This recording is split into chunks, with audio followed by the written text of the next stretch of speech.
السلام عليكم، معكم عمر الجبلي. النهارده انا عايز اتكلم عن البوشنج والبولينج.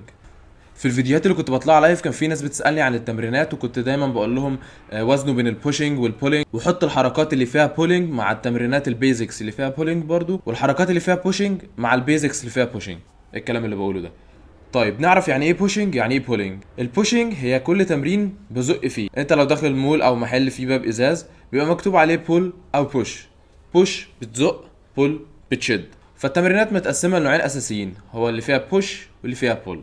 طيب ايه الفرق بين البوشنج وايه الفرق بين البولينج، وهل هم فعلا بيأثروا على تمرينتي لو انا مركز مع البوشنج بس او البولينج بس وسايب حاجه من الاثنين؟ ده هيكون موضوعنا في الفيديو النهارده، عن اهميه الموازنه بين البولينج والبوشنج، ويعني ايه بولينج يعني ايه بوشنج. البوشنج هو اي تمرين بزق فيه او ببعد جسمي عن الاداه اللي بتمرن بيها، زي الضغط ببعد نفسي عن الارض، المتوازي، وحركات زي الهاند ستاند والبلانش.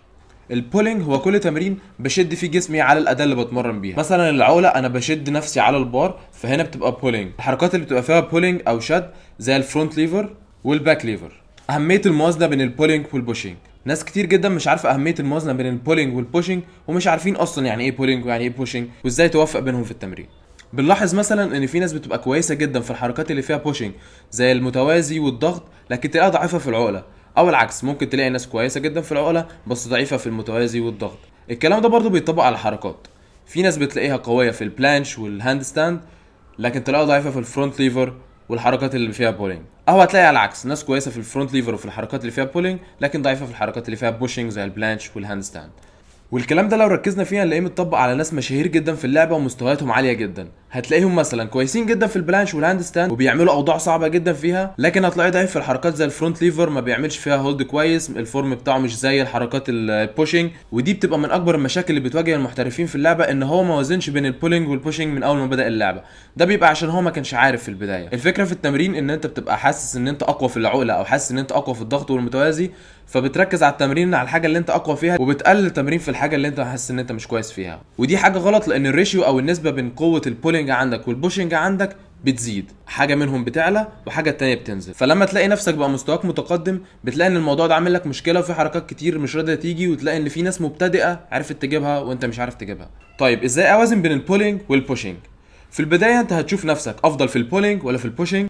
بعد كده هتخلي تمرينك مركز اكتر على الحاجه الضعيفه. يعني مثلا انا لقيت ان انا قوي في البولينج وضعيف في البوشنج، وتمريني 5 ايام في الاسبوع، هخلي 3 ايام تمرين على البوشنج اللي هو انا ضعيف فيه، ويومين بس على البولينج ده لان انا قوي فيها ومش محتاج ان انا اركز عليها. فانا خليت تركيزي في التمرين على البوشنج، الحاجه اللي انا ضعيف فيها، لحد ما يبقوا الاثنين متوازنين قد بعض، وساعتها ابدا اتمرن على الاثنين بنفس التركيز.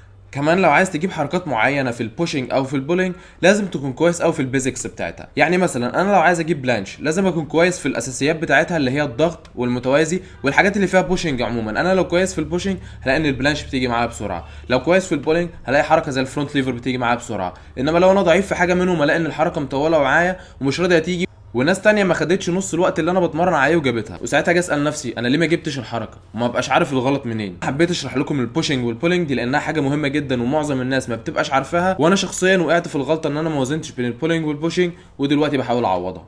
اتمنى يكون الفيديو عجبكم. انا ببذل مجهود كبير جدا عشان احاول اوصل لكم المعلومه واحضر لكم فيديوهات تفيدكم في التمرين، فيا ريت تعملوا شير وكومنت عشان اعرف الفيديو عجبكم ولا لا.